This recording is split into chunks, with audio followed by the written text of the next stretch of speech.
पेंडुआ और युक्ष यहाँ पर बैठे होते हैं और दोनों ही प्लानिंग कर रहे होते हैं कि किस तरह से वो दूसरे लोगों की ना वाट लगा देंगे। वो लोग ना रोने लग जाएंगे कि इन लोगों के साथ वो इस शो में आए, और दोनों की बढ़िया सी प्लानिंग चल रही होती है। और फिर दूसरे ही पल शो भी स्टार्ट हो जाता है। एक तरफ होते हैं थ्री किंगडम्स वाले के क्रू और दूसरी तरफ होती हैं स्प्लिट ड्रामा के क्रू, जो कि हैं कीजी और यीलिंग। अब इंटरव्यू लेने वाली पहला क्वेश्चन पूछती है कि एक हिस्टोरिकल ड्रामा शूट करने में आपको क्या क्या प्रॉब्लम्स होती है। तो कीजी आंसर करने लगता है, प्रॉब्लम्स तो हम एक्टर्स को ना बहुत सारी होती हैं, पर उन प्रॉब्लम्स के साथ डील करना यही तो एक एक्टर का काम होता है। आखिर हमें अपनी डिफ़िकल्ट साइड छुपानी होती है और ऑडियंस को अपना बेस्ट साइड ही दिखाना होता है। इसके जवाब में युक्षी कहने लगता है कि पर मैं तो हर दिन इंटरनेट पे तेरी न्यूज़ देखता था कि कभी पानी वाले सीन से तुम्हें जुकाम हो गया और कभी तुम्हें घास फूस वाले सीन से बुखार हो गया, काफ़ी ज़्यादा न्यूज़ आ रही थी तुम्हारे बीमार होने की।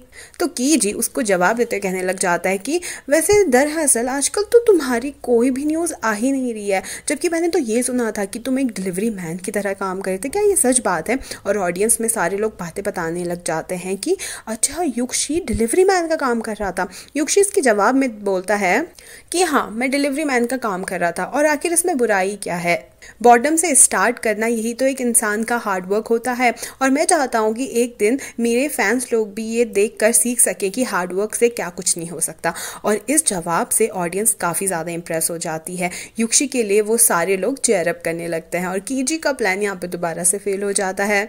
अब इंटरव्यूअर दूसरा क्वेश्चन पूछती है, क्या आप पेंडुओ बता सकती है कि पेंडुओ को क्या डिफ़िकल्टीज हुई? तो पेंडुओ बोलने लगती है कि अभी तो मैं उतनी फेमस एक्टर हूँ नहीं, पर मैं बहुत ज़्यादा हार्डवर्क करके एक फ़ेमस एक्टर बनना चाहती हूँ। अब इसकी जो दुश्मन होती है यीलिंग, वो जवाब में बोलने लग जाती है, हाँ आखिर पेंडुओ तो आई ही अभी अभी है, उसको तो काफ़ी सारी परेशानियाँ हो रही होंगी। अभी सुपरस्टार बनने का रास्ता ना बहुत ज़्यादा लंबा है, और यहाँ तक कि मैंने तो पेंडुओ के बारे में बहुत सारी अफवाहें भी सुनी हैं ऑनलाइन कि उसकी एक्टिंग को लोग पसंद नहीं कर रहे हैं, वो बहुत ही इमेच्योर लगती है और उसकी एक्टिंग ना बिल्कुल भी ख़राब है। पर कोई बात नहीं, इन चीज़ों से ना मैं भी गुजर चुकी हूँ, और सुपरस्टार बनने में ना ये सारी चीज़ें तो लगती है। पेंडुओ के जवाब में बोलने लगती है, हाँ हाँ आप तो अच्छे से समझती होगी, आखिर आपको 7 साल जो हो गए इंडस्ट्री में, आपके साथ जो एक्ट्रेस थी उनको कितने सारे अवार्ड्स मिल गए हैं, और उनको अवार्ड्स लेता देखकर आपको भी तो बुरा लगता होगा ना, पर फिर भी आप डटी हुई हो अपना काम करने में।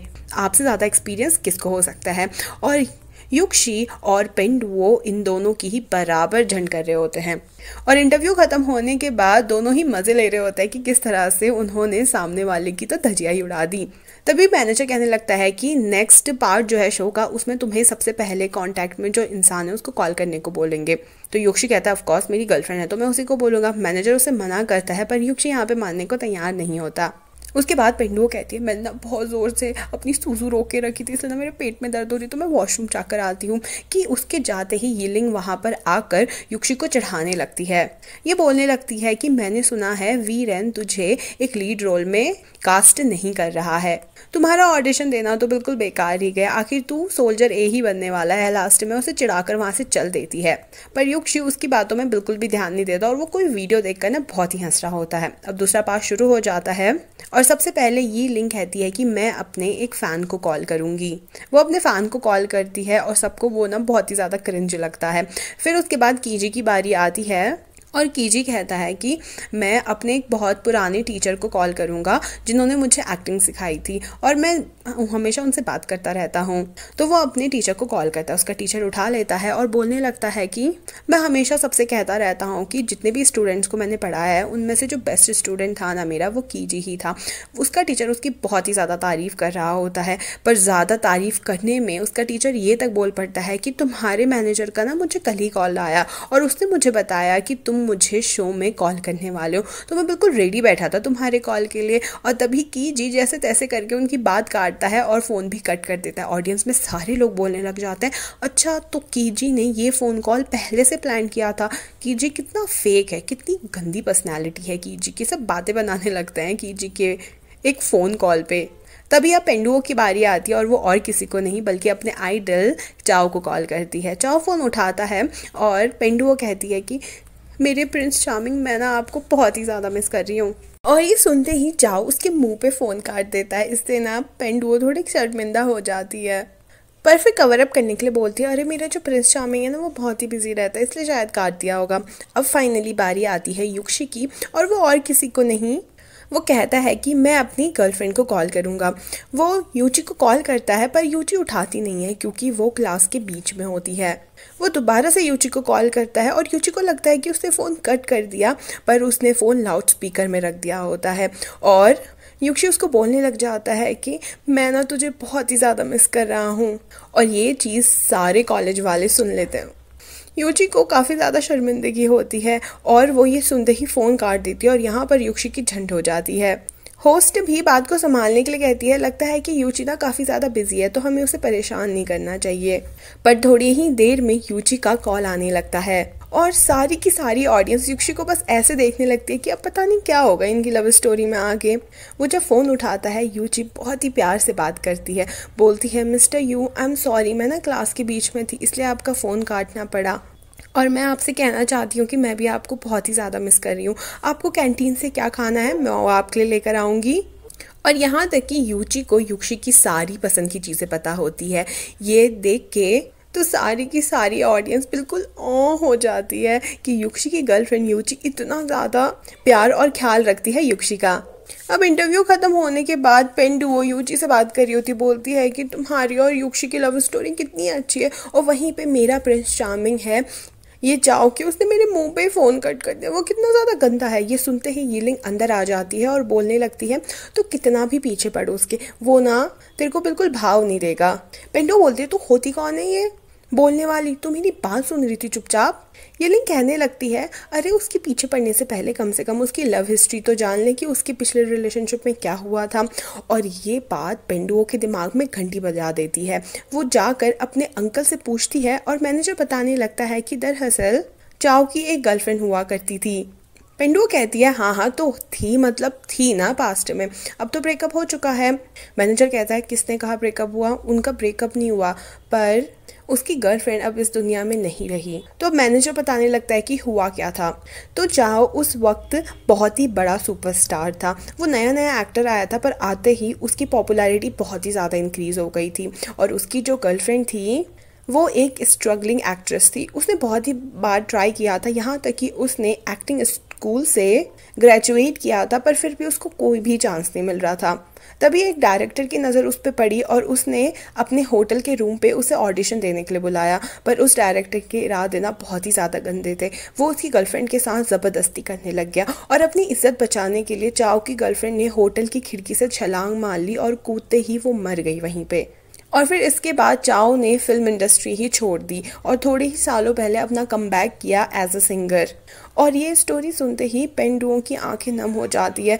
वो बहुत ही ज़्यादा दुखी हो जाती है कि इतनी ज़्यादा ट्रेजिक लव स्टोरी है उसके प्रिंस चार्मिंग चाओ की। वहीं हम चाओ को देखते हैं कि वो भी अपनी गर्लफ्रेंड की फ़ोटो देखकर काफ़ी ज़्यादा दुखी हो रहा है, उसके साथ बिताए हुए लम्हों को याद कर रहा है और उसको बहुत ही ज़्यादा याद कर रहा है। अब दूसरा दिन आता है जहाँ पर ये चारों के चारों बैठकर वो ही इंटरव्यू वाला शो देख रहे होते हैं। मैनेजर तभी बताने लगता है कि हमारा जो ग्रुप था ना, यानी कि पेंडुओ और युक्षी का, उसको बहुत ही ज़्यादा सपोर्ट मिल रहा है ऑडियंस से और की जी और यीलिंग से ज़्यादा लोग इन दोनों को सपोर्ट कर रहे हैं।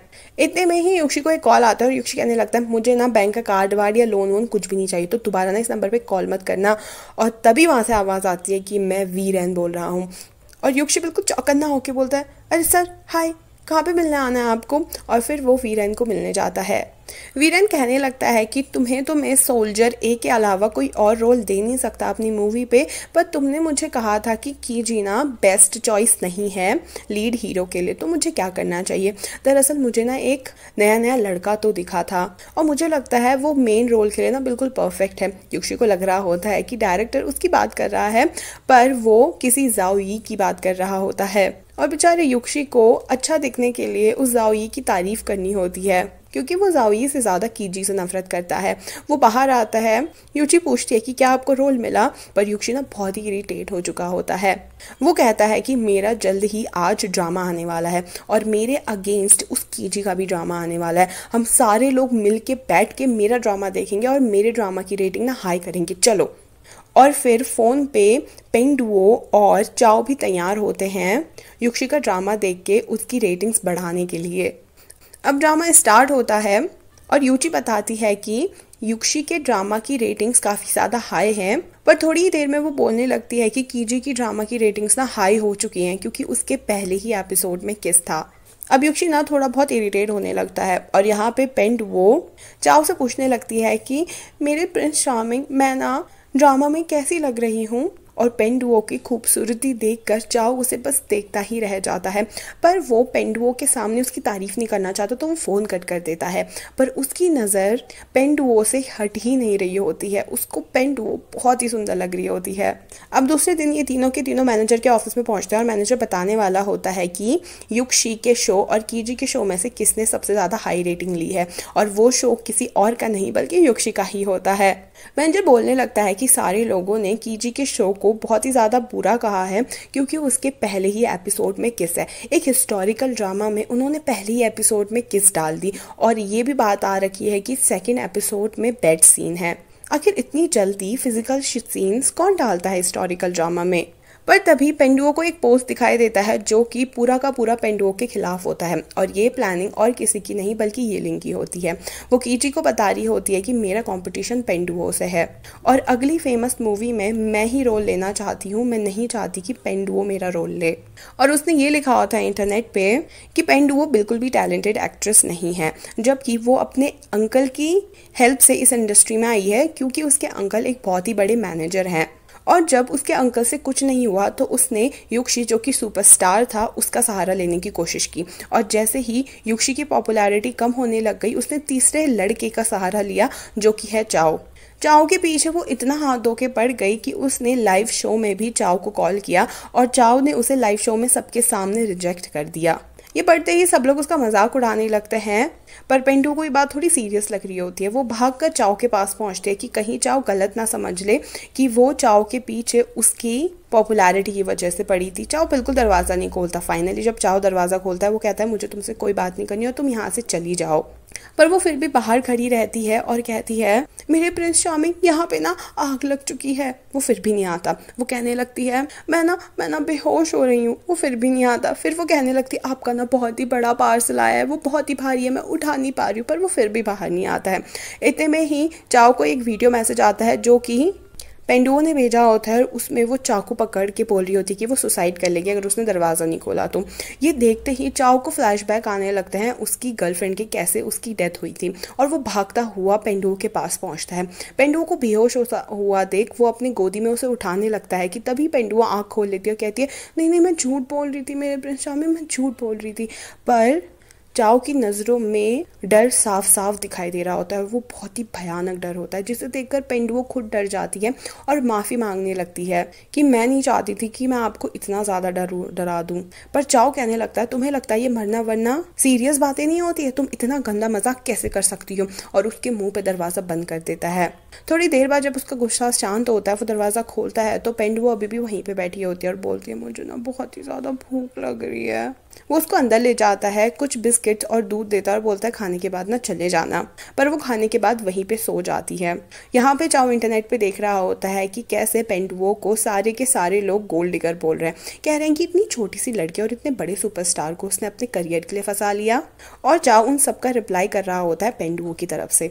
तभी पीछे से पेंडुओ आती है और कहती है कि आप मेरी तारीफ कर रहे हो ना इन लोगों के सामने, ये चीज़ ना आप मेरे पे छोड़ दो। और वो बैठ के उन सारे कमेंट्स को ब्लॉक करने लग जाती है, उन सारे कमेंट्स वालों को रिपोर्ट करने लग जाती है। और ये देखकर चाओ खुद हैरान होता है कि पेंडुओ इतनी ज़्यादा समझदार है। और यहीं पे इस पार्ट का एंड हो जाता है।